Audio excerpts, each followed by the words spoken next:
Il devient le maître spirituel le plus puissant après qu'une âme surpuissante voyageant dans le temps entre dans son corps. Dans une terre ancienne pleine de sages qui cultivent leur énergie spirituelle, un garçon nommé Oriku est né dans un petit village éloigné, une nuit où 9 météores brillants ont illuminé le ciel nocturne. 12 années se sont écoulées depuis la pluie de météores, et dans le présent, l'Oriku se dirige vers une grande compétition organisée par la secte Reiken, l'une des 5 grandes sectes avec de puissants sages. Pendant ce temps, dans la ville où la compétition va se tenir, certains des participants essaient de forcer leur entrée dans une auberge. L'aubergiste Ri les repousse et déclare qu'il ne reste plus de chambre libre, sauf la chambre VIP. Pour entrer dans la chambre VIP, ils doivent suivre les règles de la ville et obtenir le seul et unique billet spécial. Elle raconte à tout le monde qu'une personne a essayé de forcer son entrée dans la salle VIP hier, et que les aînés de leur secte l'ont tué. Les gardes que Ri vient de battre refusent de la croire jusqu'à ce que 2 des seigneurs cultivateurs arrivent, volent sur leurs épées et les menacent de les tuer aussi. Ri leur dit qu'il n'y a pas besoin de ça, et les aînés annoncent alors à tout le monde qu'à partir du moment où ils entrent dans la ville, la compétition pour devenir les nouveaux élèves de la secte Reiken a déjà commencé. Ils s'envolent avec ça, et ensuite les concurrents demandent à Ri comment ils peuvent obtenir le billet d'accès spécial. Elle prétend ne pas être au courant et dit que le comprendre fait aussi partie de leur test. Alors que tout le monde se demandait comment obtenir le billet spécial, Oriku arrive là après l'avoir déjà trouvé grâce à sa sagesse peu conventionnelle. Ria le conduit à la salle VIP, et tandis que tout le monde se disperse, un garçon nommé Kai est intrigué par Oriku. La nuit, il commence à pleuvoir et Kai se faufile dans l'auberge. Il est sur le point de frapper à la porte d'Oriku, mais il a déjà senti sa présence. Kai se présente poliment et demande à Oriku s'il peut lui dire comment il a obtenu le billet spécial. Alors qu'Oriku agit initialement comme s'il allait emporter ce secret dans sa tombe, il propose de dire la vérité à Kai s'il devient son serviteur pour un jour. Kai ne pense pas que ce soit une mauvaise affaire et accepte volontiers. Une fois qu'il entre dans la pièce, il découvre qu'Oriku mourait d'envie de raconter l'histoire à quelqu'un. Il prétend avoir rencontré un vieil homme bavard à la porte de la ville, mais personne ne lui prêtait attention. Oriku lui a offert de l'eau et Kai prétend qu'il a fait de même. Mais le vieil homme n'était pas satisfait. Oriku révèle alors que le vieil homme voulait en fait flirter avec une fille, mais n'avait pas le courage de le faire seul, alors il a joué son rôle d'intermédiaire et lui a permis de draguer une jolie fille, et en récompense, le vieil homme lui a donné le billet. Pendant ce temps, Ri fait face à un problème. L'un des maîtres de la secte Reiken a fait un pari avec elle. Il veut qu'elle vende 100 radis à un prix très élevé si elle veut garder sa liberté. Sinon, elle devra retourner à la secte Reiken. Le jour suivant, Ri est de mauvaise humeur alors qu'elle installe un stand de radis. Oriku vient voir comment elle va et elle se dispute avec lui pour un rien. Soudain, une personne courant très vite arrive et plaque Oriku, et il reconnaît la personne dont les pronoms sont définitivement il barrel comme son serviteur, Ochu. Ochu pleure qu'il ne pouvait pas suivre le rythme d'Oriku, et une fois qu'il a été laissé derrière, des bandits l'ont attaqué et ont volé tous leurs bagages. Oriku le réconforte, puis dit à Ri qu'il l'aidera à vendre les radis si elle peut s'occuper de son repas jusqu'au début de la compétition. Ri accepte son offre, et bientôt, le plan d'Oriku entre en action. Kai et Ochu essaient de vendre les radis, mais personne n'est prêt à les acheter au prix d'un bitcoin chacun. Soudain, Oriku arrive et dit qu'il va acheter tous les radis, ce qui provoque la panique générale. Kai, déguisé en mascotte, dit qu'un client ne peut acheter que 3 radis, puis Ochu commence à féliciter Oriku d'être la personne qui a terminé la première quête en trouvant le billet. Il avance ensuite et commence à énumérer les avantages de ces radis spéciaux qui peuvent purifier l'énergie spirituelle d'une personne. Grâce à son sens du spectacle, les radis se vendent en un instant. Plus tard, Ri tient sa promesse, prépare un repas copieux pour Oriku et lui donne aussi une petite pochette contenant une clé et une pièce en cuivre sans aucune explication. Bientôt, la véritable épreuve commence et tous les participants se rassemblent devant un pont doré. Les 2 aînés arrivent sur leurs épées volantes et annoncent que seules les personnes qui peuvent réussir toutes les épreuves rejoindront la secte Reiken et commenceront le voyage de cultivation. La première épreuve est simple, traverser le pont doré. Un garçon riche et gros et ses gardes prennent l'initiative et courent vers le pont, mais une barrière solide Pikachus les garde et les empêche d'entrer, tandis que le gros est lancé à l'intérieur du pont. Les anciens déclarent que seuls ceux qui ont 12 ans ou moins peuvent entrer et disent à tout le monde de rentrer chez eux. Beaucoup de gens rentrent chez eux, mais Oriku et Ochu montent sur le pont. Soudainement, Kai les approche et Oriku ne peut pas croire qu'il n'a que 12 ans. Kai veut faire équipe avec Oriku pour qu'ils puissent s'aider mutuellement. Oriku se comporte comme un grand bonhomme et dit qu'il n'a besoin d'aide de personne, mais il accepte de soutenir Kai parce qu'ils sont amis. Ils continuent à marcher et Ochu entre accidentellement en collision avec un grand garçon qui ressemble à un gorille de 12 ans. Le gorille soulève Ochu, mais dès qu'il se retourne et voit Kai, il s'enfuit de peur. Kai feint l'ignorance, mais Oriku continue de le harceler pour qu'il révèle ses secrets. Ochu les suit aussi, mais oublie sa sacoche et Fatih la ramasse. Bientôt, un épais brouillard recouvre le pont et beaucoup de gens abandonnent tôt par manque de patience. Ceux qui restent arrivent à une fontaine qui électrocute quiconque essaie de prendre de l'eau. Un des garçons affirme qu'il a vu quelqu'un mettre une pièce d'or dans l'eau et elle est ressortie toute seule. Oriku leur dit qu'ils ne comprennent pas le véritable processus en cours ici. Il enlève sa chaussure et laisse tomber un peu de terre dans l'eau et en conséquence, des morceaux d'or sortent des tuyaux en bambou. Il pointe ensuite vers le tableau de conversion des 5 éléments au fond de la fontaine qui convertit les éléments entre eux, donc l'or devient de l'eau et la terre devient de l'or et ainsi de suite. Tout le monde réalise que prendre de l'eau de cette fontaine pourrait les aider dans de futurs essais, mais ils n'ont pas d'or. Oriku leur donne l'idée de creuser de l'or dans le pont lui-même. Et tout le monde commence à casser le pont pour obtenir de l'or. Cependant, Oriku ne les rejoint pas. Au lieu de cela, il sort le récipient de déjeuner que Ri lui a donné et le plonge dans la fontaine, et l'eau commence à couler. Quand il est allé lui rendre le récipient, elle lui a dit qu'il était plaqué or et lui a dit d'en faire bon usage. Son groupe avance pendant que d'autres stockent de l'eau de toutes les manières possibles. Le gorille décide d'emporter toute la fontaine avec lui, mais il glisse et le tableau de conversion d'éléments tombe sur le pont et fait disparaître tout l'or.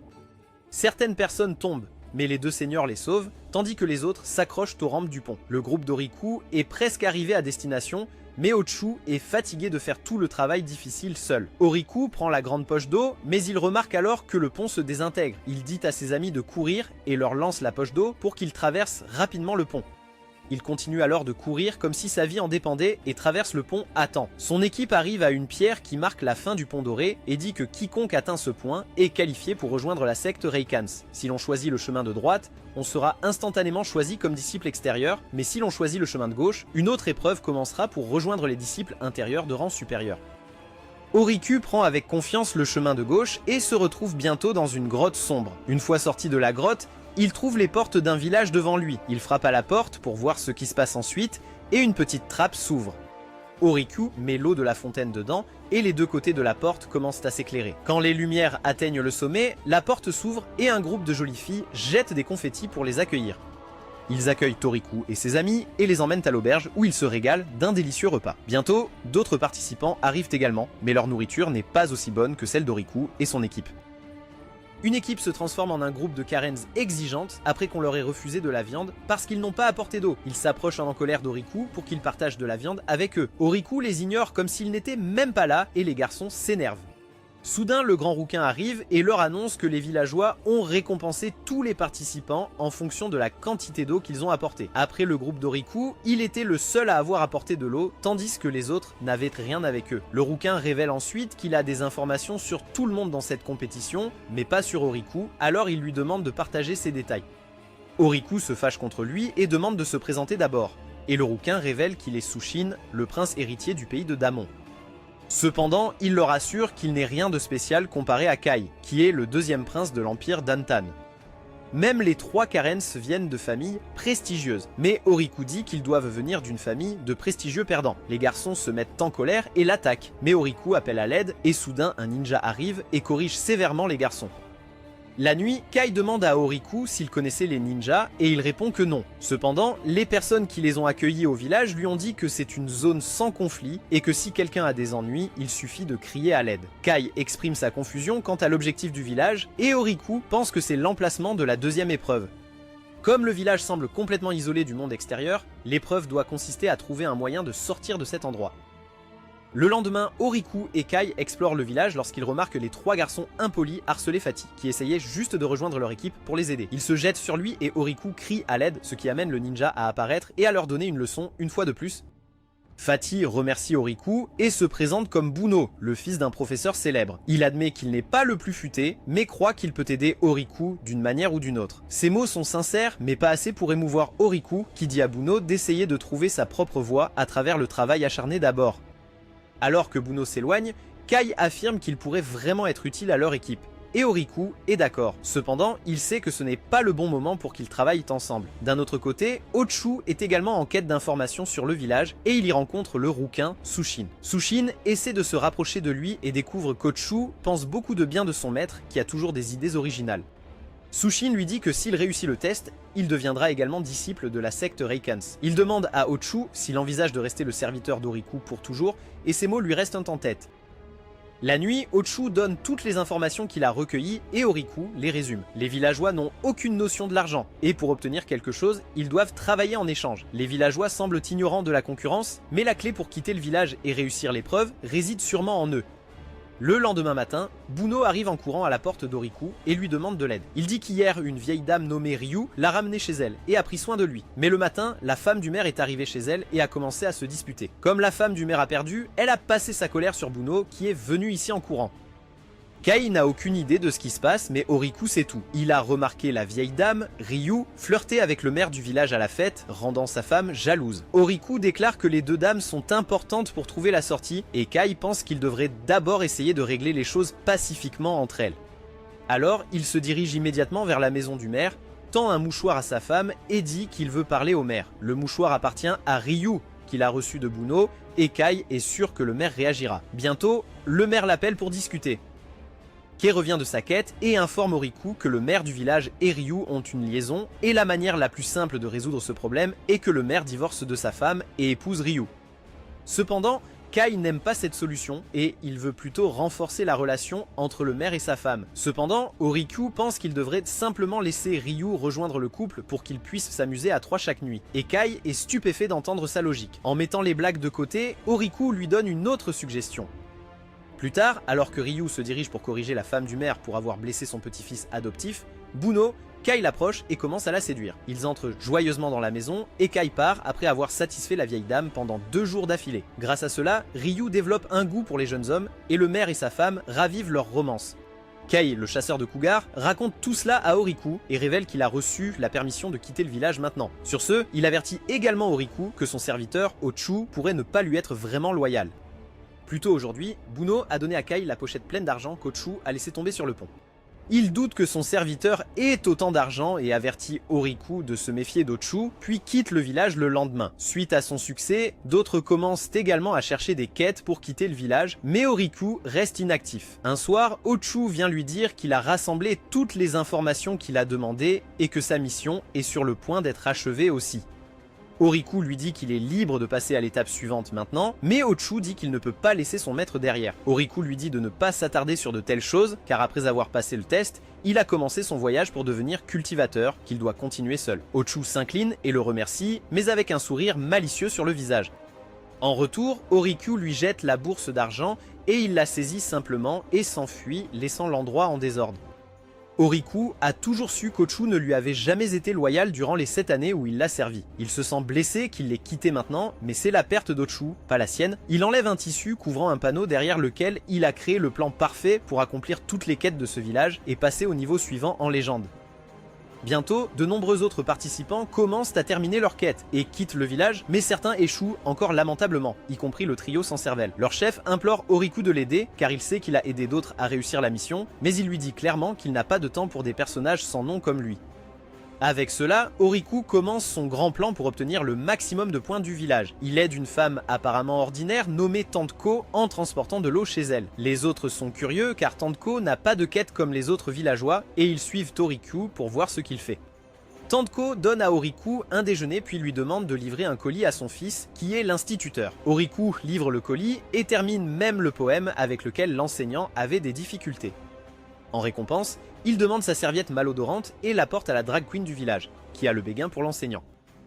En échange de la serviette, la drag queen lui offre un pot de viande cuite à la vapeur faite maison, et Oriku le donne à quelqu'un qui en a plus besoin. Il continue de le faire et satisfait les demandes des 120 villageois en une seule journée. Le trio idiot se demande ce qu'il va gagner en faisant cela parce que la seule raison d'être en bon terme avec les villageois est de recevoir des quêtes, et la plupart des gens ont déjà attribué leur quête à quelqu'un. Oriku arrive là-bas et se moque d'eux, disant qu'ils doivent être stupides à cause d'une sorte de consanguinité dans leur famille. Et les garçons l'attaquent. C'est le signal pour le ninja de venir et de les battre à nouveau. Oriku l'a fait exprès parce que le ninja est le 121e villageois et elle n'a pas encore donné sa quête à quelqu'un. Il demande au ninja une mission, mais elle lui dit que ce n'est pas suffisant et disparaît ensuite. Oriku réalise qu'elle parlait de sa proximité avec les villageois, alors il fait de son mieux pour satisfaire tous les villageois.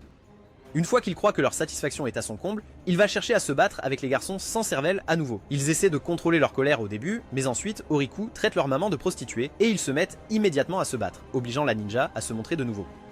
Elle n'est pas contente qu'il l'utilise comme garde du corps et décide de lui confier sa mission. Elle veut juste de l'argent, mais seulement l'argent qui est utilisé sur cette montagne. Oriku est confus parce que le village n'a pas du tout d'argent, mais ensuite il se souvient de la pièce que Rie lui avait donnée. Cependant, il refuse de le donner au ninja et dit que c'est un souvenir de sa femme décédée, ce qui la dégoûte. Plus tard, Oriku va voir le maire du village et lui parle des avantages de l'argent et de la capitalisation, et il promet de rendre leur village comme les États-Unis s'ils commencent à utiliser de l'argent. Cependant, le chef du village refuse de changer la tradition du village pour quelque raison que ce soit et s'enfuit. Pendant ce temps, le ninja, qui est en réalité Rie, regarde la scène à l'aide d'un bassin magique avec Obu, l'aîné de la secte déjanté et insouciant qui a conçu ce test. Obu croit qu'Oriku est un bug dans son test parfaitement conçu et elle n'est pas contente que Rie ait décidé de l'aider, même s'ils sont amis. Rie lui dit qu'elle doit une faveur à Oriku, donc elle n'avait pas le choix et devait l'aider. Elle conseille également à Obu de se comporter davantage comme une adulte, mais Obu commence à faire une crise de colère en disant qu'elle n'est pas payée pour bien se comporter. Soudain, le chef de la secte arrive et se fâche contre les pitreries d'Obu et l'envoie s'entraîner en isolement.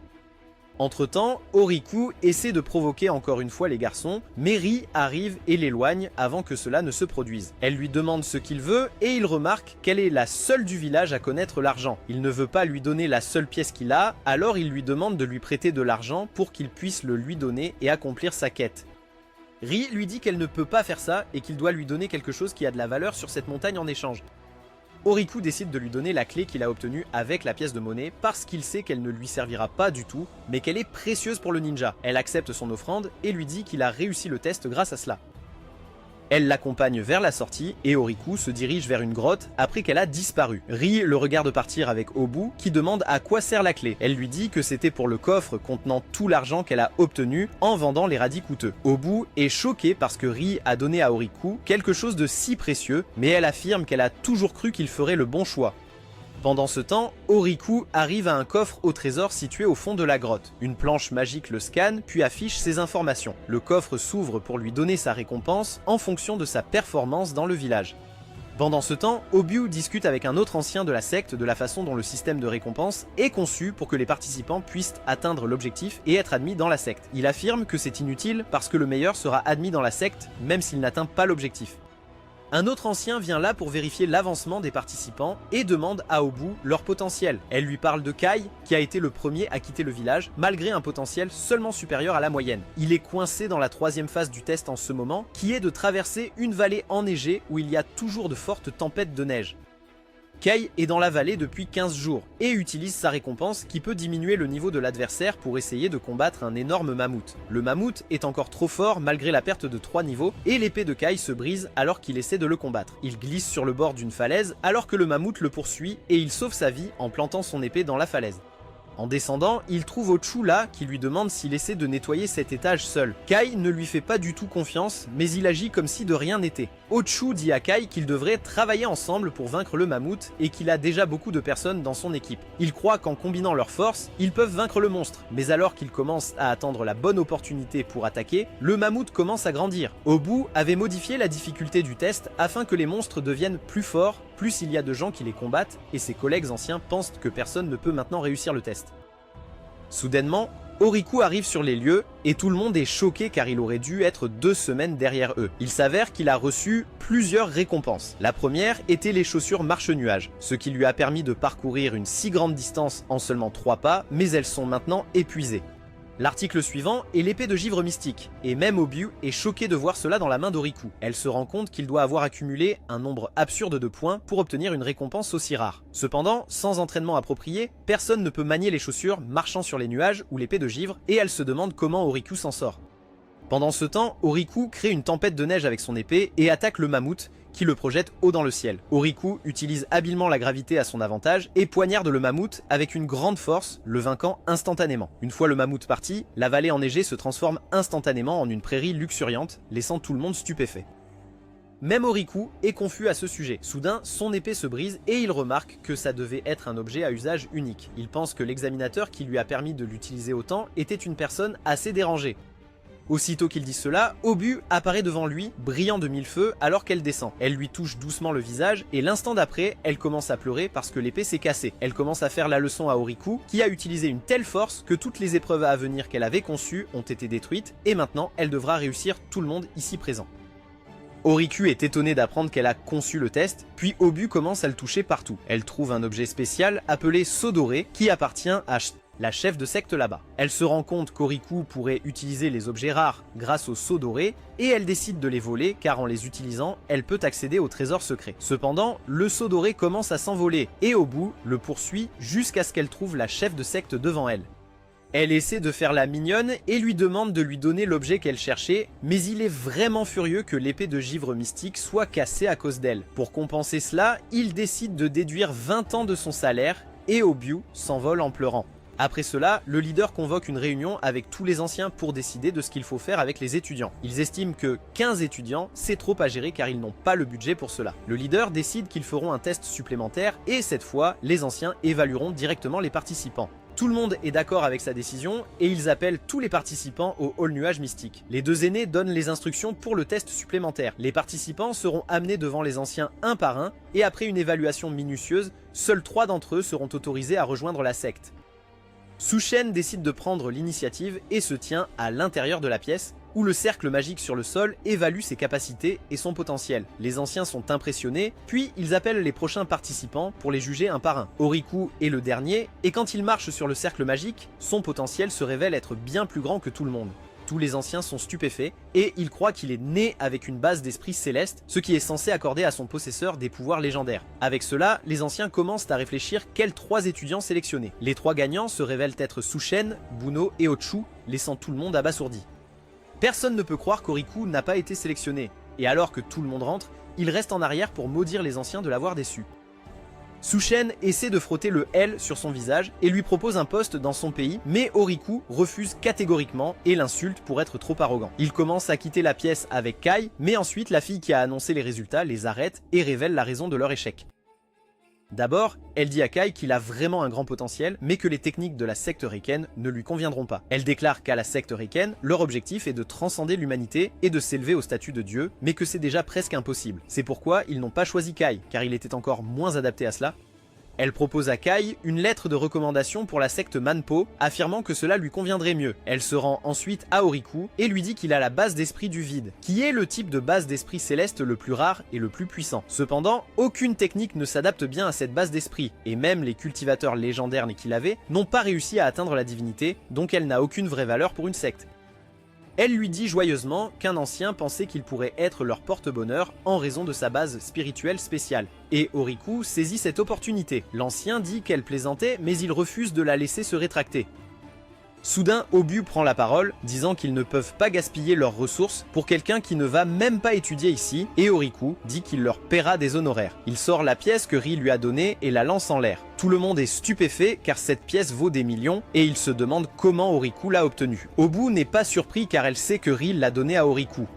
Le chef de la secte l'entraîne et apprend toute l'histoire de comment Oriku a aidé Ri, et elle lui donne la pièce qu'elle a gagnée de lui lors du pari de Radhi. Alors qu'il continue de se plaindre, le chef du village dit « Pourquoi Ri devait-elle aider quelqu'un d'autre alors qu'elle était plus intéressée par la personne nommée Ochu qui est restée dans la salle VIP ?» Obu panique en entendant cela et le sermonne pour être tellement obsédé par Ri qu'il ne prête attention à rien d'autre. Il ne peut même pas la regarder dans les yeux et retourne dans le hall. Là, il dit à Oriku que la pièce qu'il vient d'utiliser a été créée par Maître Shun, le fondateur de la secte Riken. Le propriétaire de la pièce peut faire n'importe quel souhait et Oriku déclare qu'il souhaite être le chef de la secte Riken.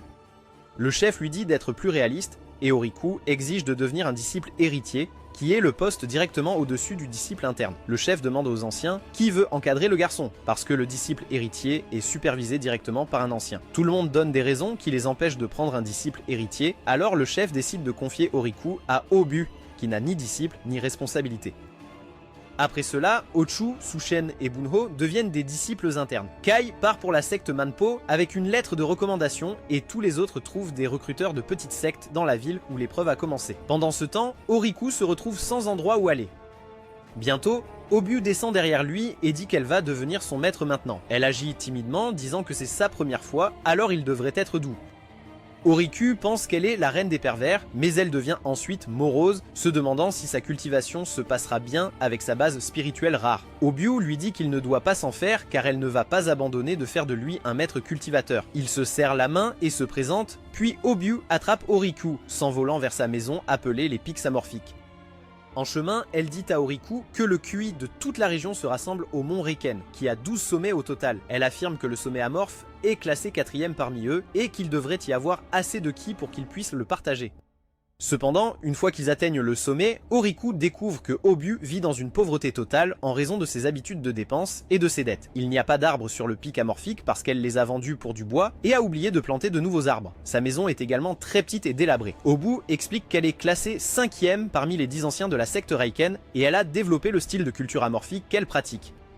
Obu dit qu'elle est au plus bas niveau parmi tous les anciens, tandis que le chef est à seulement 3 niveaux de devenir un dieu. Ensuite, Obu emmène Oriku au réfectoire des disciples extérieurs pour lui apprendre à manger gratuitement. Une fois rentré chez eux, Obu fait passer quelques tests à Oriku et elle est impressionnée par son intelligence. Plus tard, elle lui demande pourquoi il veut devenir cultivateur, et il répond qu'il veut devenir un dieu. Obu dit que c'est un grand rêve que presque personne ne réalise. Et Oriku répond que son deuxième objectif est de vivre longtemps. Elle lui dit que l'humain le plus âgé dans le monde de la cultivation a plus de 3500 ans, mais qu'il n'est plus qu'un spécimen de recherche maintenant. Obu dit à Oriku que peu importe son objectif, il doit avoir une volonté de faire pour survivre et progresser, peu importe la difficulté des choses, car s'il meurt, tout son travail acharné ne vaudra rien. La formation d'Oriku commence par cette leçon, et 2 ans passent en un éclair. Un matin, en rentrant chez lui après son entraînement habituel, il trouve Obu évanoui après avoir trop bu. Il prend un long bain médical pour détendre ses muscles bien définis, puis utilise un cercle de téléportation pour assister au cours avec le reste des disciples. La classe est pleine de disciples extérieurs pervers qui sont venus apprendre une histoire inutile juste parce que la jolie Elder Khan leur enseigne. Cependant, la leçon d'aujourd'hui est très précieuse car elle concerne l'âge de la destruction qui a entraîné la mort de nombreux maîtres de cultivation célèbres. L'âge de la destruction a commencé il y a 6000 ans, lorsque le QI divin du continent a soudainement commencé à diminuer, et après 200 ans, il a complètement disparu. En conséquence, de nombreux cultivateurs de haut niveau sont devenus fous après avoir perdu leur QI divin, et certaines techniques de haut niveau ont également été perdues à cause de cela. Après la fin du cours, tout le monde se dirige vers les salles à manger, et même les disciples intérieurs vont à la salle à manger des disciples extérieurs. La raison en est simple, le nouveau chef embauché de la salle à manger des disciples intérieurs cuisine des plats bizarres, affirmant qu'ils aideront les étudiants, mais personne ne peut le supporter. La seule à rester jusqu'à la fin pour manger sa nourriture est Bunro, qui est vraiment obsédé par elle. Oriku décide de ne pas manger là et se dirige vers la forêt à la place, où il rencontre Rie qui est venu ici avec de la nourriture délicieuse. Alors qu'il mange, elle lui demande comment il progresse. Il lui répond qu'il va bien et demande qui s'occupe de son auberge pendant qu'elle est ici. Rie révèle qu'elle a embauché le trio idiot et les a formés pour travailler pour elle, donc il gère les choses. Elle demande ensuite à Oriku au sujet de son petit ami, et il s'étouffe avec sa nourriture en essayant de dire que Kai est juste un ami qui lui écrit une lettre chaque mois. Il se débrouille bien avec la secte Manpo et a déjà atteint le 7e niveau de rassemblement de Chi dans son corps. Rie dit que Kai est bien en avance sur les disciples internes qui ont à peine pu rassembler du Ki. Cependant, Oriku est encore pire car il ne peut faire que des exercices physiques et n'est pas encore capable de rassembler du Ki. Oriku dit qu'il doit encore construire une base solide, mais il est convaincu qu'il deviendra fort dans 10 ans. Rie décide de l'enseigner parce qu'elle a du temps libre et il tombe à genoux pour la remercier. Il court d'abord vers un endroit où c'est l'automne toute l'année et Rie montre à Oriku la technique de la paume soumettant le dragon et fend un arbre en 2 avec. Il se plaint qu'il ne peut pas faire quelque chose comme ça parce qu'il n'a pas de ki et Rie décide de lui apprendre cela aussi. Elle lui demande de copier ses mouvements aussi précisément que possible et de se concentrer sur sa respiration, ce qui lui permettra de sentir le monde qui l'entoure. Oriku imite son action et commence bientôt à ressentir le ki autour de lui. Il peut sentir le ki circuler dans son corps et il apprend bientôt la technique que Rie vient de lui montrer. Elle lui dit de le pratiquer 2 fois par jour s'il veut rattraper Sushen et les autres. Oriku rentre chez lui avec ça et s'endort à cause de l'épuisement. Lorsqu'il se réveille, il trouve Obu qui s'accroche fermement à lui parce qu'elle s'est glissée dans son lit alors qu'elle était ivre. Oriku est troublé et la repousse avant de se préparer pour l'entraînement du matin. Lorsque Obu apprend qu'il a appris les arts martiaux de quelqu'un d'autre, elle se met en colère. Elle se met en colère contre Oriku pour avoir appris de quelqu'un d'autre alors qu'il a le meilleur maître du monde. Et il répond simplement « s'il te plaît ». Il commence à partir et Obu dit à Oriku d'amener son nouveau maître à elle parce qu'elle veut le défier. Elle promet de faire tout ce qu'il dit si le nouveau maître gagne. Et Oriku raconte tout cela à Rie qui n'a aucune intention de participer à son pari. Oriku dit qu'Obu a promis qu'elle n'utiliserait que des arts martiaux de base, mais Rie pense qu'elle peut battre des personnes ordinaires sans utiliser d'arts martiaux. Cependant, Oriku dit que Obu insultait son nouveau maître, le traitant de gorille moche et sans cervelle, et cela fait sortir Rie de ses gonds. Elle marche vers le pic amorphique en dégageant une intention meurtrière. et même les gardes sont trop stupéfaits pour l'arrêter. Ri crie à Obu de sortir et de la confronter, et elle se lève paresseusement de sa sieste de l'après-midi. Elle était heureuse de voir son ami dehors, mais ensuite, Ri lui jette une branche d'arbre avant de lui dire qu'elle est la nouvelle maîtresse d'Oruku, qu'elle a insultée. Ri déclare qu'elle est là pour relever son défi et Obu est plus que prête à se battre avec elle. Elles se font face devant une plantation de bambou et Obu canalise son ki dans son épée en bambou. Pendant ce temps, Ri va l'affronter à main nue et elle ne bronche même pas devant sa pression spirituelle. Obu l'attaque en premier et après avoir échangé quelques coups, Ri en sort victorieuse. Plus tard, Obu accepte sa défaite et dit que Ri peut faire tout ce qu'elle veut d'elle dans le cadre de leur pari. Ri dit que c'est Oriku qui peut faire ce qu'il veut et il demande qu'elle lui enseigne correctement la culture. Obu se vexe à cela et lui dit qu'elle a fait sa part correctement parce que le chef de secte lui a promis beaucoup d'argent et des hommes beaux si elle l'entraînait parfaitement. Elle affirme que les bains médicinaux qu'il prend quotidiennement l'ont vraiment aidé à grandir et Ri peut en témoigner.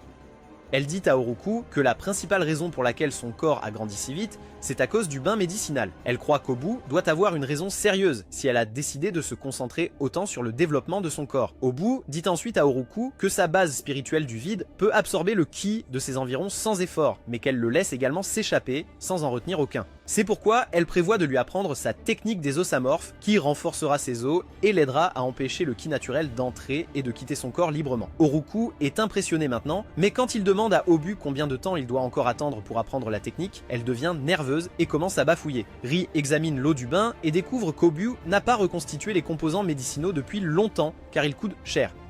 Elle a détourné l'argent qu'elle reçoit pour la formation d'Oroku en le dépensant en boisson. Et Oroku ainsi que Ri s'en prennent à elle pour cela. Finalement, Obu remplit les herbes médicinales du bain et Oroku se sent rafraîchi et rajeuni grâce à elle. Une fois qu'il sort du bain, il est temps pour Obu de lui enseigner la technique des os amorphes.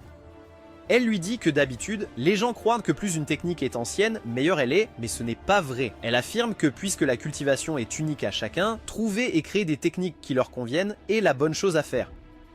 Obu dit que bien que la plupart des techniques ne changent pas avec le temps, ces techniques amorphes en sont déjà à leur 98e version et elles peuvent être modifiées à l'infini. C'est pourquoi elle pense que c'est la meilleure technique pour travailler avec la base spirituelle du vide d'Oroku.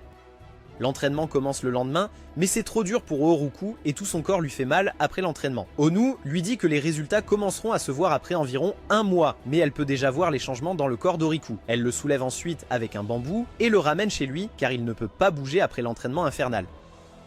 Bientôt, il reprend ses leçons pendant la journée et pratique la technique des os amorphes la nuit. Après un mois, Oriku atteint le 3e niveau des os amorphes, mais il est encore loin d'apprendre la cultivation. Oriku décide alors de contacter Ri car il a besoin d'aide parce que la technique amorphe ne l'a pas encore aidé. Au contraire, il est devenu plus lent et a même perdu la sensation de ki circulant dans son corps. Ri lui dit que cela doit être parce que les os amorphes sont une technique de haut niveau qui a dû annuler les effets de l'entraînement en arts martiaux. Oriku en parle vivement et demande ensuite à Ri de lui enseigner des arts martiaux qui ne seront pas oubliés. Elle accepte et décide de lui apprendre une technique qui améliorera grandement son agilité et son équilibre. Elle l'emmène dans une forêt et commence à courir et à sauter par-dessus la rivière et les arbres, et grâce à ses grandes capacités physiques, Oriku parvient à l'apprendre rapidement. En guise de remerciement, il cueille quelques herbes médicinales dans les montagnes et les laisse devant la porte de Ri. Il continue son entraînement avec un nouveau partenaire de sparring, qui est un ours des montagnes, et il prend même les plats désagréables préparés par le nouveau chef pour le satisfaire. Après avoir combattu et joué à chat avec l'ours, Oriku rentre chez lui seulement pour trouver Onu en train de lire sérieusement un livre sur la culture. Après cela, Onu dit à Oriku qu'il a déjà atteint le 7e stade de la technique de l'os amorphe. Et maintenant, il a besoin d'une plante spéciale appelée la baie sanguine pour passer au niveau suivant. Elle l'avertit que l'obtention de la baie n'est pas du tout facile. On ne le trouve qu'au pic du nuage azur, mais heureusement, il y a une chance pour que les disciples de niveau inférieur puissent y aller bientôt.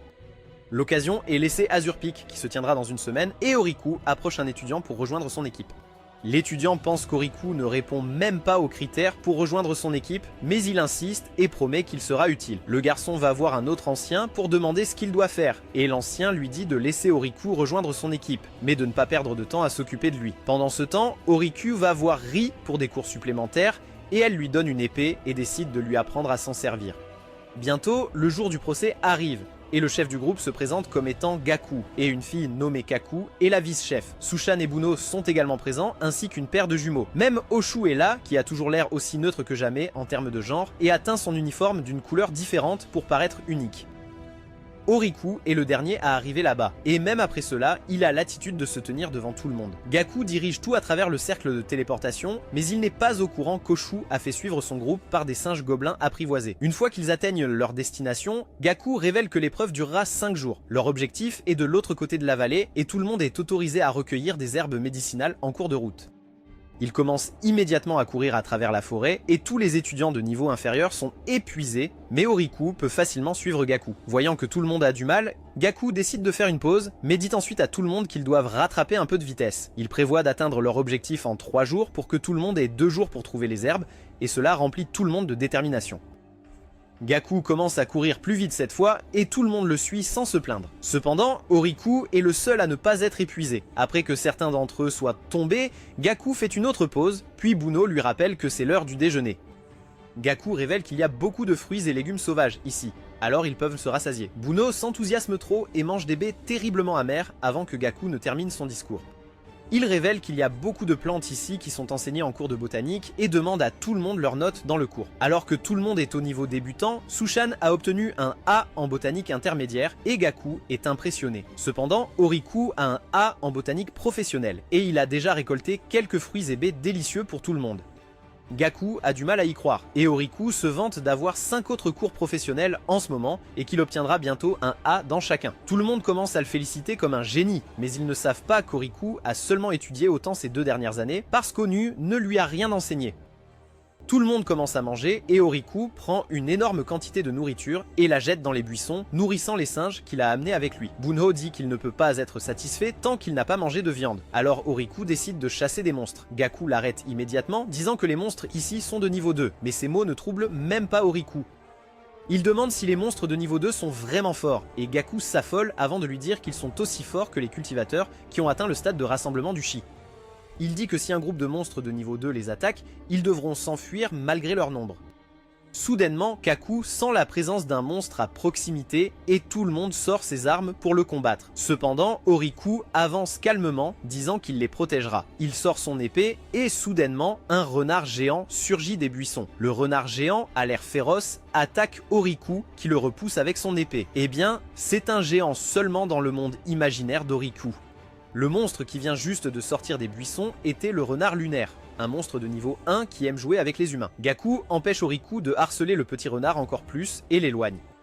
Ils reprennent leur voyage et Gaku regarde derrière eux pour voir que tout le monde s'est considérablement amélioré. Cependant, Oriku ne court plus à ses côtés et curieusement, il transpire abondamment.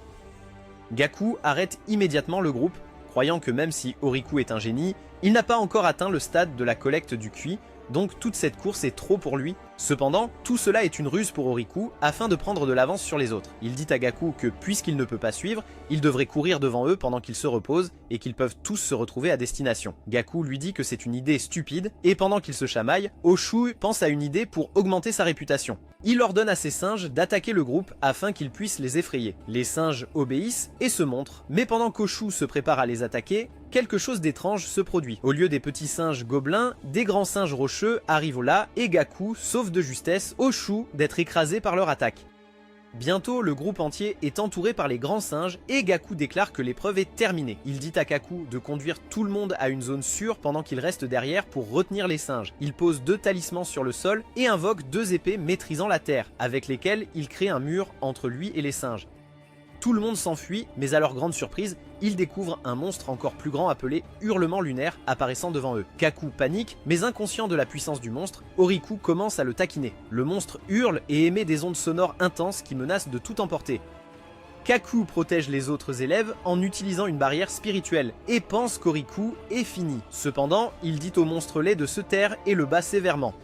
Tout le monde est stupéfait de voir cela, et lorsque Gaku revient en courant, il vomit du sang en voyant le hurlement lunaire. Les singes de pierre le suivent, et Oriku dit au monstre qu'il vient de vaincre de s'occuper d'eux. Alors le hurlement lunaire se précipite vers les singes, et après un moment, les 2 côtés s'épuisent mutuellement avec Oriku riant fièrement au sommet de leur pile. Pendant ce temps, Kaku soigne Gaku, qui croit qu'Oriku est physiquement beaucoup plus fort qu'eux, c'est pourquoi il a pu vaincre le hurlement lunaire si facilement. Gaku semble être gravement blessé et il décide qu'ils peuvent simplement annuler l'épreuve maintenant. Kaku est d'accord et elle est sur le point d'utiliser le talisman pour appeler un aîné afin de les sortir de là quand Oriku lui attrape la main. Il persuade tout le monde d'utiliser le talisman pour appeler Obu, selon le plan qu'ils ont échafaudé. Alors que tout le monde s'incline devant elle, Obu leur dit de sauter les formalités. Elle complimente Gaku pour son courage en sauvant tout le monde au risque de sa vie, et il réalise qu'elle est une meilleure personne qu'il n'a entendu dire.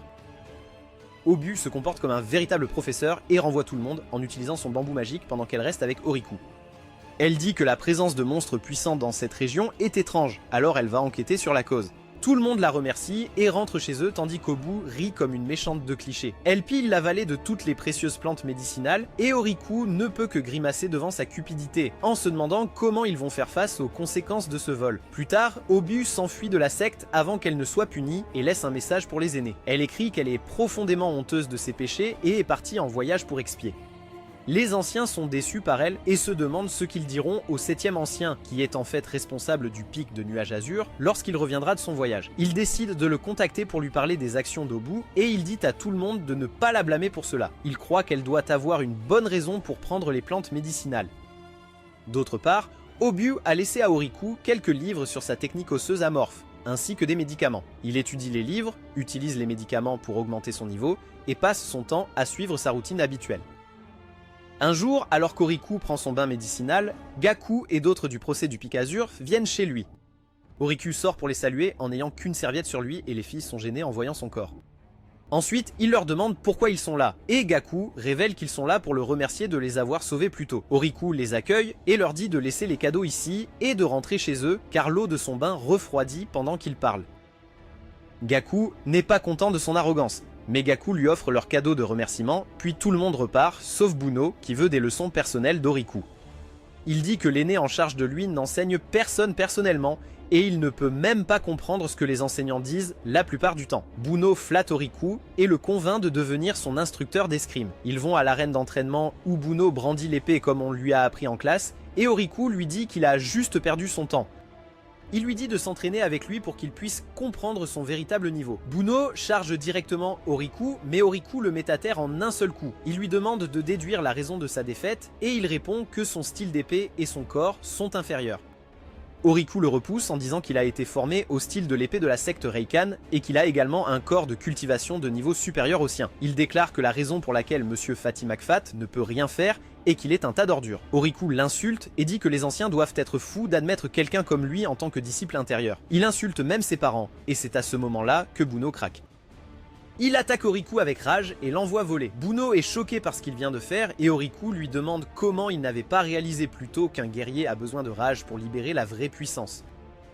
D'un autre côté, il y a quelque chose d'incroyable à découvrir. Son bras est devenu engourdi après avoir subi l'attaque de Buno, mais les dégâts se sont rapidement propagés dans son corps et se sont estompés lorsqu'il a pris une profonde inspiration. Il croit que c'est le pouvoir de la technique de l'os amorphe.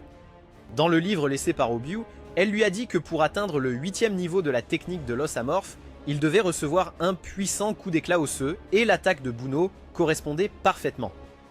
Fatih s'approche d'Oriku et lui demande comment il a pu se rendre compte qu'il avait besoin de rage et il lui demande s'il n'a pas fait attention en classe quand ils enseignaient cela. Oriku décide alors de reprendre l'entraînement et Buno dit qu'il pourrait ne pas se mettre en colère à nouveau s'il sait qu'Oriku l'énerve exprès. Eh bien, Oriku utilise une autre méthode cette fois-ci, et il frappe Buno au visage pour le mettre en colère. Il continue l'entraînement comme ça, et au coucher du soleil, Buno rentre heureux dans sa chambre, le visage enflé à cause des coups d'Oriku. Oriku est également surpris par les progrès que son ami a fait après s'être énervé. Il a libéré le puissant coup d'acier noir 20 fois, et quand Oriku a essayé de prendre un coup direct, il avait l'impression que ses os allaient fondre sous la pression de l'attaque.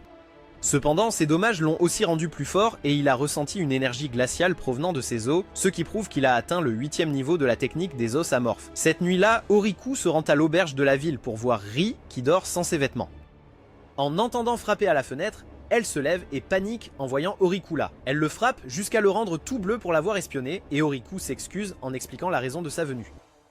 Obu lui avait dit qu'il pouvait suivre ses progrès en utilisant la technique appelée observation intérieure, mais il ne l'a pas encore apprise. Alors il est ici pour obtenir de l'aide. Ri est également curieuse de son évolution, alors elle décide de le divertir. Il s'assoit et se touche les mains, puis Ri envoie un peu de ki dans le corps d'Oriku. Elle lui demande de le faire circuler dans son corps et de lui dire ce qu'il peut ressentir. Oriku dit qu'il peut sentir beaucoup de chemins qui se répandent sur une grande distance. Rie lui dit que ces chemins sont ces lignes méridiennes qui font circuler le QI dans son corps et qu'il les a développées au cours des 2 dernières années grâce aux bains médicinaux. Oriku se fatigue vite de l'observation intérieure et Rie lui dit que c'est une technique difficile. Bientôt, 1 mois passe, et Oriku s'entraîne constamment avec Bunho pendant tout ce temps. Fatih Maqfat est maintenant devenu très compétent dans le contrôle de sa force, et Oriku ne peut plus le suivre avec juste ses techniques d'épée médiocres. Bunho le désarme puis le frappe avec une entaille d'acier noir. Oriku tente de le bloquer avec ses bras, pleinement conscient qu'il peut arrêter l'attaque. En conséquence, ses 2 bras sont fracturés, mais il en rit simplement parce que cela peut lui permettre d'utiliser sa technique d'os amorphe de manière plus efficace. Rie l'appelle un masochiste fou, puis suggère qu'il utilise à nouveau la technique d'observation intérieure. Oriku s'assoit pour méditer, et cette fois, il peut voir plus que les chemins. Au bout des chemins, il voit des centaines de piliers de lumière, dont certains brillent d'une couleur dorée éclatante. Rie lui dit que les piliers sont ses os, et le fait qu'ils brillent d'une couleur dorée signifie que la technique amorphique fonctionne sur eux. Elle félicite Oriku pour ses progrès et lui dit que lorsque tous les piliers deviendront dorés, il aura franchi le 8e niveau de la technique des os amorphes et ensuite il pourra commencer à rassembler le QI. Oriku pense qu'il faudra longtemps pour que cela se produise et en attendant, il prévoit de diversifier un peu son entraînement. Donc la prochaine fois qu'il rencontre Bunho, il lui dit qu'ils descendent à la ville pour manger de la nourriture délicieuse. Bunho le suit volontiers, mais quand ils arrivent à l'auberge, il fait de son mieux pour ne pas entrer car il a toujours peur de Rie. Oriku essaie de l'entraîner à l'intérieur, puis il remarque que l'auberge est fermée. Soudain, Rie regarde par sa fenêtre pour voir de quoi il s'agit. Oriku dit qu'il devrait parler en mangeant, et elle les invite à contre-cœur dans la salle VIP où elle leur sert des nouilles nature. Elle explique que ses employés sont soudainement rentrés chez eux, alors elle a fermé l'auberge pendant quelques jours.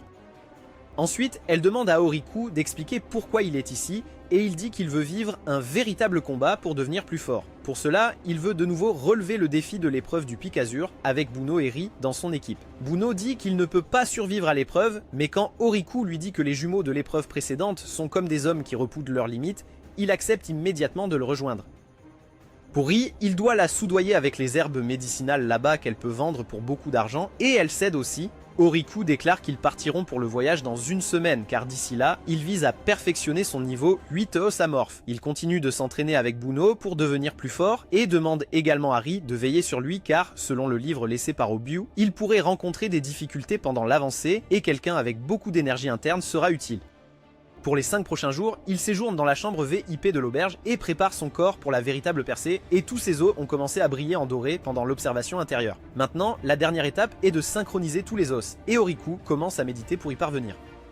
Soudainement, il commence à halter de douleur alors qu'il ressent un énorme pilier de lumière émerger de nulle part. Il réalise que c'est l'activation de l'os amorphe créée à la suite de la synchronisation de tous les os. Le corps d'Oriku commence à souffrir alors que le géant pilier de lumière vacille et il commence à crier fort en sentant son corps se déchirer. Rie agit rapidement et disperse l'énergie enragée en frappant sa tête. Oriku la remercie de lui avoir sauvé la vie et elle remarque qu'il est assez fort pour endurer ce niveau de douleur. Bientôt, Oriku va s'inscrire avec son équipe pour relever l'épreuve du pic Azur. Mais l'aîné sur place refuse de le laisser participer car son équipe n'a pas de leader, alors Oriku décide de devenir le leader lui-même. L'aîné sort une loi qui stipule que le leader doit être au moins au 6e niveau de la collecte de QI. Et Oriku réplique avec une loi qui dit qu'aucune qualification n'est requise pour une épreuve en mode défi. Le seigneur essaie encore de trouver une autre raison, mais Oriku a le sceau de son maître, et en l'utilisant, il parvient à forcer le seigneur à se soumettre à lui. Oriku prend alors le formulaire dûment tamponné, mais en chemin, il se rend compte qu'il ne connaît pas le nom complet de Rie malgré leur proximité depuis 2 ans. Il décide de lui demander cette fois et se rend à la porte où Rie et Bunho l'attendent. Rie est vraiment excité d'entrer dans l'épreuve, mais Oriku lui demande de mettre son nom complet sur le formulaire, sinon ils ne seront pas autorisés à entrer dans le pic Azur. Elle lui dit que son nom complet est Rie et qu'elle n'a pas de nom de famille. Oriku écrit cela sur le formulaire, puis ils utilisent le cercle de téléportation pour atteindre leur destination. Pendant ce temps, le chef de la secte et 2 anciens attendent l'arrivée du 7e ancien au sommet des pics. Il parle de comment personne sauf Obu ne croyait en lui il y a 100 ans, mais maintenant il est devenu l'un de leurs membres les plus forts. Le 7e doyen arrive bientôt entouré de nuages sombres, et il est surpris de voir le chef l'attendre. Tout le monde le salue et dit à quel point ils sont impatients d'entendre les histoires de ses voyages. Et le 7e doyen les remercie humblement. Il leur dit qu'il a trouvé sa tribu, qui traversait une période difficile, mais qu'il n'a pas pu retrouver sa famille perdue depuis longtemps. Un ancien rend le contrôle du pic Azur à lui et s'excuse pour l'incident avec Obiu, mais Seven s'en moque. Il remarque que quelqu'un a pénétré le pic Azur et le chef de la secte utilise ses capacités pour voir une retransmission en direct de la situation. Il est stupéfait de voir Ri avec Oriku et craint qu'il ne provoque des ravages dans l'écosystème du pic Azur. Eh bien, ces craintes ne sont pas entièrement infondées. Après avoir entraîné ses sens pendant longtemps, le chef a obtenu le pouvoir de voir des futurs possibles et ce qu'il vient de voir faisait partie de ces futurs. Tout le monde est étonné et dit qu'avec cette technique, leur chef est invincible sur le champ de bataille, mais il n'est pas d'accord car son aptitude est loin d'être parfaite. Pendant ce temps, Oriku et ses amis ont atteint leur première destination. Ils prévoient de mettre la main sur la Carmen Berry qui est gardée par un monstre serpent féroce. Ils les remarquent et tirent immédiatement un rayon sur eux. Ri prend l'attaque de plein fouet et est envoyé valser. Oriku est sur le point de la venger lorsqu'elle revient remplie de rage et étrangle le serpent à mort. Oriku lui dit qu'il était sur le point de s'occuper du serpent, mais elle lui fait la leçon en disant que ce serpent avait un noyau spirituel complètement formé et que même des personnes de 2 niveaux au-dessus de lui ne peuvent pas le gérer. Guno est surpris que Ri ait pu gérer le serpent si facilement et qu'elle ne soit même pas blessée. Il parle des rumeurs qui disent qu'elle est liée au chef de la secte. Tandis qu'Oriku tente de faire taire Buno pour son impolitesse, Ri n'a aucun problème à admettre qu'elle est la fille illégitime du chef de la secte. Elle commence son histoire en disant qu'il y a 30 ans, le renard à 9 queues a attaqué leur secte et ensuite le 4e Hokage l'a vaincu. Oriku lui dit qu'elle parle du mauvais animé, alors Ri revient sur la bonne voie. Elle dit que le renard à 9 queues était un ancien monstre de classe calamité qui pouvait rivaliser même avec les cultivateurs les plus puissants. Il représentait une menace pour le monde entier, donc le chef de la secte a décidé de le sceller avec le sort de scellement le plus puissant de leur secte. Cependant, il ne pouvait pas utiliser pleinement le sortilège de scellement lui-même car il n'était pas assez fort. Avec l'aide de 2 anciens, il a rassemblé suffisamment de QI de la région et l'a utilisé pour lancer le sort. Pour que le sort réussisse, il avait également besoin d'un vaisseau sacrificiel pour contenir le renard à 9 queues, et ce sacrifice n'était autre que Ri. Le chef a scellé le renard à 9 queues dans son corps, où il reste toujours en sommeil. Cela lui donne beaucoup de force innée, mais l'empêche aussi de la cultiver. Oriku dit qu'elle est une vieille femme dans la trentaine dans ce cas, et reçoit un coup de poing au visage. Il dit alors qu'elle doit détester son père de l'avoir rendue incapable de cultiver, mais Ri ne s'en soucie pas. Cependant, elle déteste le fait qu'il essaie toujours de la gâter pour surmonter sa culpabilité. Sur ce, elle décide de reprendre leur procès lorsque soudain, Oriku reçoit une carte d'invitation instantanée qui l'amène à une salle de réunion. Le chef de secte et les 3 anciens d'avant sont là pour le voir, et Oriku les salue avant de demander des nouvelles du nouveau. Tout le monde rit avant que le leader présente le 7e aîné qui voulait rencontrer Oriku après avoir entendu parler de ses exploits. Seven est très heureux de rencontrer Oriku et il remarque qu'il est exactement comme son maître au bout. Oriku se vexe de cette remarque, mais Seven a un cadeau pour lui. Il lui donne une pilule très chère qui peut le rendre plus fort ainsi que divers cadeaux pour Obu puisqu'ils sont de proches amis. Oriku n'en revient pas qu'Obu soit ami avec un gars aussi riche. Le chef de la secte demande alors à Seven d'enlever sa capuche et Oriku devient légèrement raciste en le voyant. Cependant, tout le monde rit et Oriku réalise finalement que la raison pour laquelle Obu est proche de Seven se trouve dans son pantalon. Peu de temps après, Oriku emmène Seven rencontrer ses amis et ils sont surpris lorsqu'ils apprennent qu'il est le maître du pic Azur. Cependant, il ne voit aucun inconvénient à ce qu'ils prennent quelques plantes médicinales et il leur donne même un mini-four pour les raffiner. Plus tard, alors qu'ils dînent, Seven dit qu'il connaît la technique de l'os amorphe d'Obu et qu'il veut examiner les progrès d'Oriku en entrant dans son corps. Oriku couvre rapidement ses fesses en disant à Seven d'arrêter, mais il le rassure en lui disant qu'il va juste utiliser l'observation intérieure sur lui. Il est stupéfait de trouver les piliers dorés de lumière à l'intérieur du corps d'Oriku et le pilier dominant au centre, qui est son os amorphe. Seven félicite Oriku pour ses progrès, mais lui dit que ce n'est toujours pas complet. Il lui explique comment il peut l'améliorer et propose même une pilule qui peut lui permettre de percer instantanément. Il invoque sa modeste statue de la liberté fournaise et sort une pilule dorée qu'il a faite avec Obu qui peut aider Oriku à atteindre le niveau suivant. Il prend la pilule et sent l'énergie jaillir de tous ses os à la fois. Plus tard, il demande à Seven pourquoi il l'aide autant et il répond que c'est pour rembourser la dette qu'il doit à Obu. Il explique qu'il y a longtemps, il n'était qu'un esclave qui a été amené dans ce pays. À ce moment-là, Obu l'a trouvé et a vu un grand potentiel en lui. Elle l'a encouragé à devenir cultivateur et cela a changé sa vie. Quelques jours plus tard, il semble qu'Obu soit de retour dans la secte et qu'elle reçoive une leçon des anciens pour avoir causé des ennuis avec leurs rivaux, la secte Sekyo. Tout le monde est rassemblé devant le hall pour voir le drame se dérouler. Certains étudiants disent du mal d'Obu, disant qu'avec cela, elle pourrait perdre sa position d'aînée. Mais quand Euriku arrive, il fuit immédiatement. Euriku parle avec les 2 sœurs qui lui disent qu'en ce moment, les représentants de la secte Sekyo parlent avec les aînés et le chef de la secte pour décider de la punition d'Obu, mais cela ne semble pas le déranger. À l'intérieur, le drame se déroule alors que l'aîné de la secte Sekio accuse Obu de diffuser de fausses informations sur leur secte et de ternir leur nom. Lorsque les anciens de Reiken essaient de soutenir qu'ils ne savent pas si l'information est fausse, l'aîné de Sekio tente de les manipuler pour leur faire admettre qu'ils veulent juste sauver Obu. Pendant ce temps, Obu donne son témoignage à d'autres anciens sur le journal de la vérité et ils la croient, mais il est évident que les gens en dehors de la secte ne feront pas confiance à leur journal de la vérité non plus.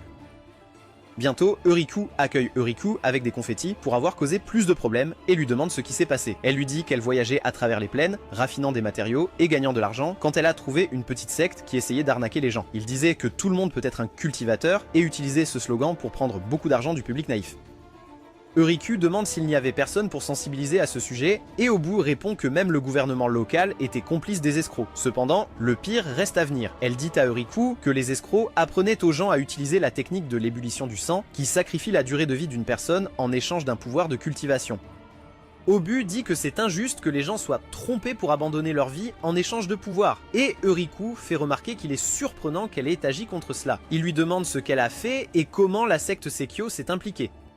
Obu dit qu'elle a d'abord eu une dispute avec quelqu'un de la secte des escrocs qui était au même niveau qu'elle. Elle l'a vaincu en un coup, puis l'ancien de la secte est venu se battre contre elle et a goûté à la défaite. Après cela, l'ancien de la secte Sekio est arrivé. Euriku rit de l'histoire, disant qu'il ne savait pas qu'Obu était une telle héroïne de la justice.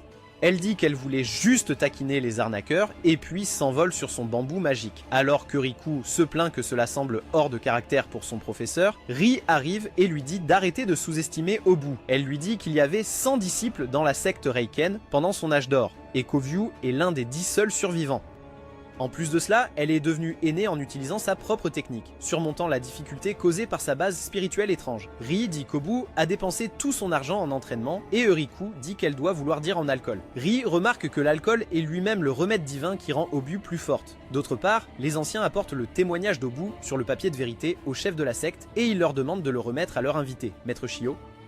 Shio panique en lisant cela et demande au chef de la secte s'il essaie encore de couvrir Obu. Le chef répond qu'il n'y a pas besoin de la couvrir car elle n'a rien fait de mal. Il dit à Shio que s'il veut prouver son point, il doit apporter une preuve définitive ici. Ces mots le frottent dans le mauvais sens et blessent son ego en tant qu'ancien de la secte Sekio, qui est le chef actuel de l'alliance des grandes sectes.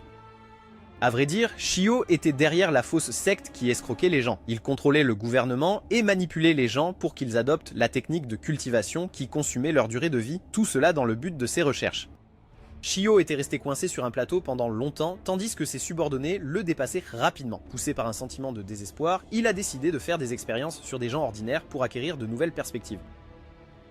Tout allait bien, jusqu'à ce qu'Obu se montre et détruise ses plans. Maintenant, Shio craint que la secte Sekio ne découvre ses méfaits et qu'il soit alors sévèrement puni pour ternir leur nom. Il est déterminé à faire ce qu'il faut pour enterrer l'affaire ici.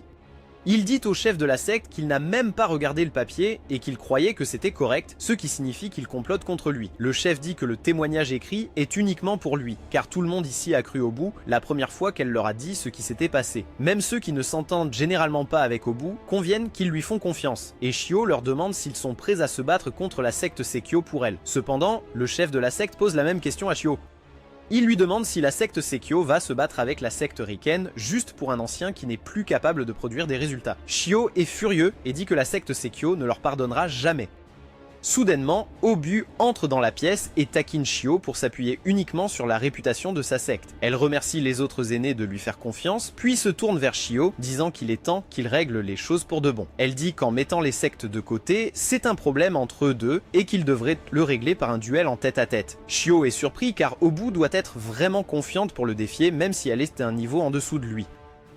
En plus de cela, s'il accepte le duel, il ne peut pas tricher, alors il décide de libérer son objet spécial, une épée de niveau 8 qui vaut des centaines de millions. Obu commence à saliver en pensant à la vendre, et ensuite, le chef de la secte transfère toutes les parties à l'arène de duel. Les disciples remarquent aussi le duel et commencent à se rassembler pour regarder le spectacle.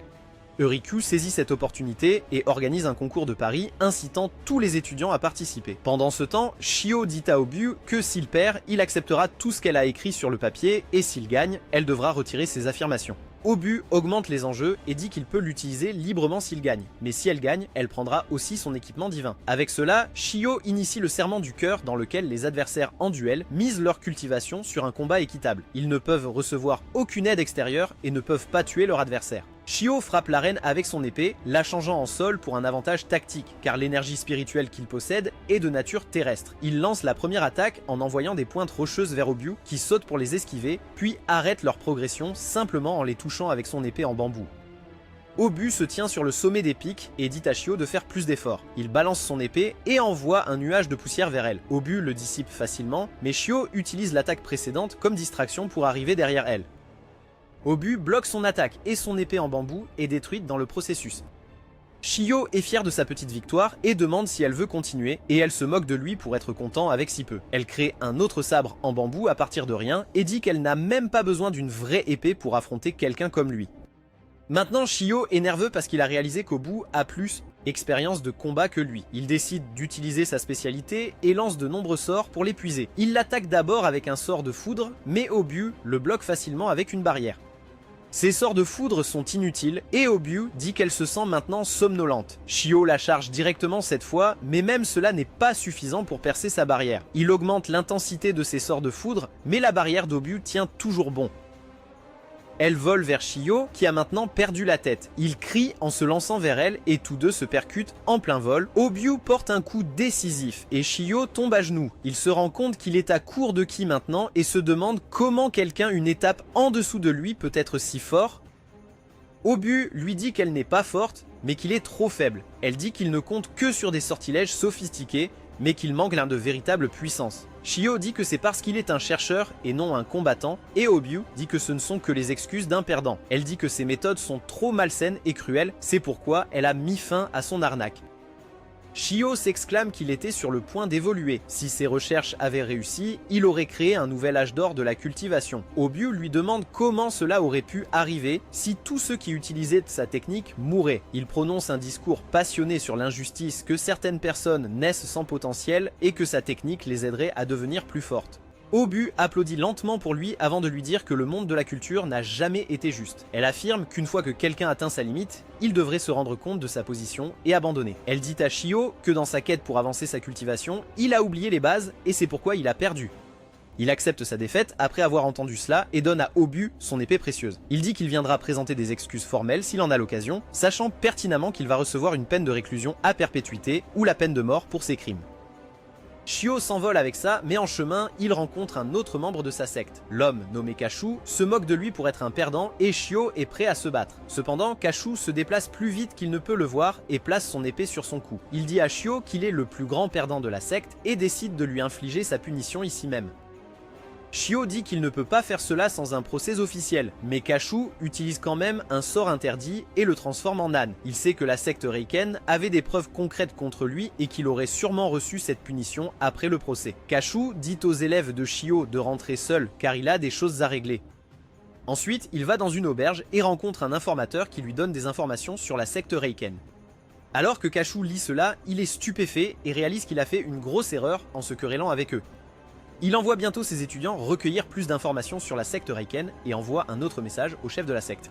Le chef pense que c'est un pot de vin pour garder Shio silencieux sur l'affaire, mais lorsqu'il voit le message et le cadeau correctement après avoir mis ses lunettes, il est stupéfait. Il appelle un autre ancien pour lui parler et lui montre quelques burgers avec de la viande d'âne. L'ancien est sur le point de les manger, mais ensuite, le chef de la secte lui dit que la viande qu'ils contiennent appartient à Shio, comme il l'a vu avec son don de prédiction. Le chef révèle qu'il y a aussi une pierre très précieuse que la secte Sekio lui a envoyée pour qu'il garde le silence sur cette affaire, mais il ne prévoit pas de le faire. Il dit que la récente secte d'escrocs était très proche de leur territoire, et selon Seven, de nombreuses fautes sectes ont surgi partout dernièrement. Le chef dit qu'il est de la responsabilité de la secte Reiken d'assurer la paix dans leur région. C'est pourquoi il prévoit d'envoyer les disciples avec moins de 10 années d'expérience pour traiter avec les éléments nuisibles qui affligent la société. L'aîné n'est pas si certain à ce sujet, car ils ont essayé quelque chose comme ça dans le passé, et cela s'est terminé assez mal. De plus, les étudiants avec moins de 10 ans d'expérience sont considérablement faibles, et il s'inquiète pour eux. Le leader rit et dit que ce ne serait pas un essai si c'était facile. D'un autre côté, les espions de Kashu cherchent une faiblesse dans le clan Reiken lorsqu'ils voient Tohariku courir vers la forêt. Ils le reconnaissent comme leur disciple légataire et pensent qu'il peut être leur point faible, alors ils le suivent.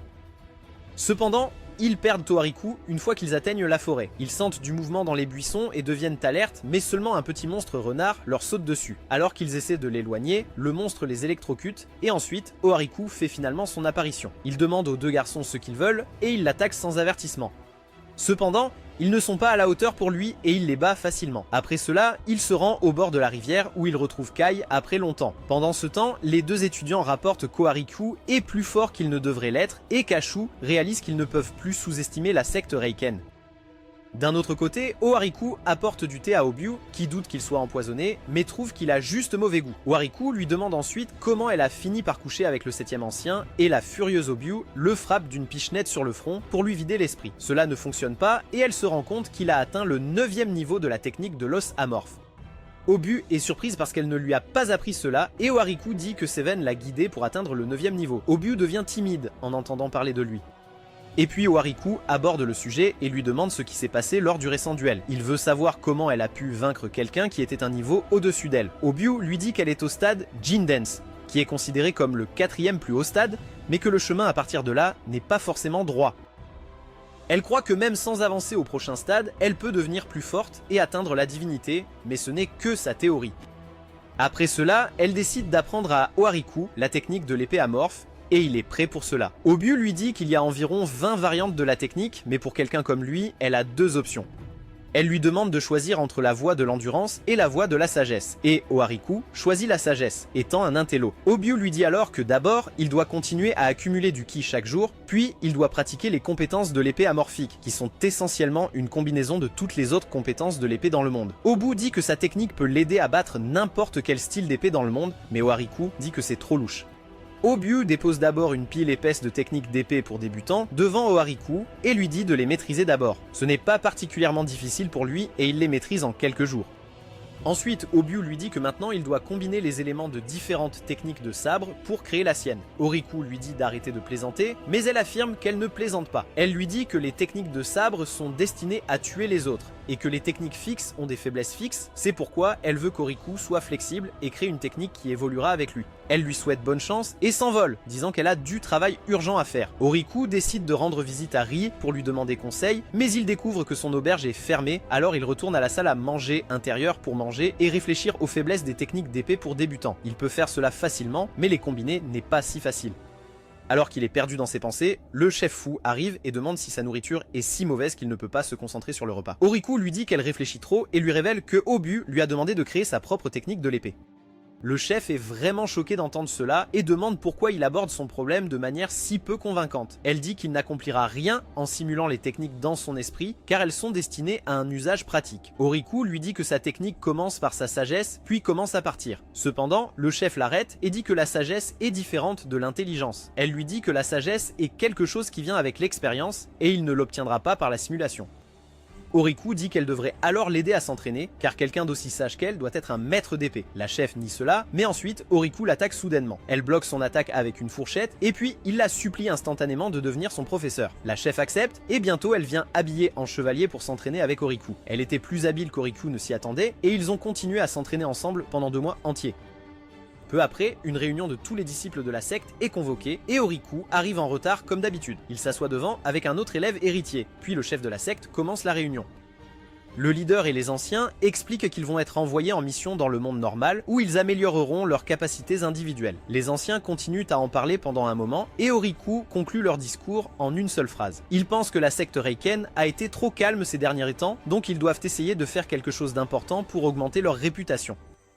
Plus tard, Obyu sermonne Ohariku de prendre la mission au sérieux car il devra rédiger un rapport de 5000 mots pour la décrire. Il lui assure que ce ne sera pas un problème pour un intello comme lui. Obyu lui dit ensuite qu'il devrait aussi profiter de cette occasion pour couper ses liens émotionnels avec le monde des gens ordinaires, car en tant que cultivateur, il va suivre un chemin complètement différent du leur. Elle lui dit que la plus grande différence entre un humain normal et un cultivateur n'est pas le pouvoir mais la durée de vie, et cela signifie que chaque cultivateur verra ses amis et sa famille disparaître devant leurs yeux. Ohariku s'en fiche un peu et il commence à demander à Obyu de lui donner un peu d'argent pour son voyage confortable dans le monde des gens ordinaires. Elle dit qu'elle n'a pas d'argent et Ohariku lui demande ce qu'elle a fait avec le butin qu'elle a obtenu de Shio. Il aperçoit l'alcool le plus cher du monde dans ses mains et réalise qu'elle a tout dépensé pour l'obtenir.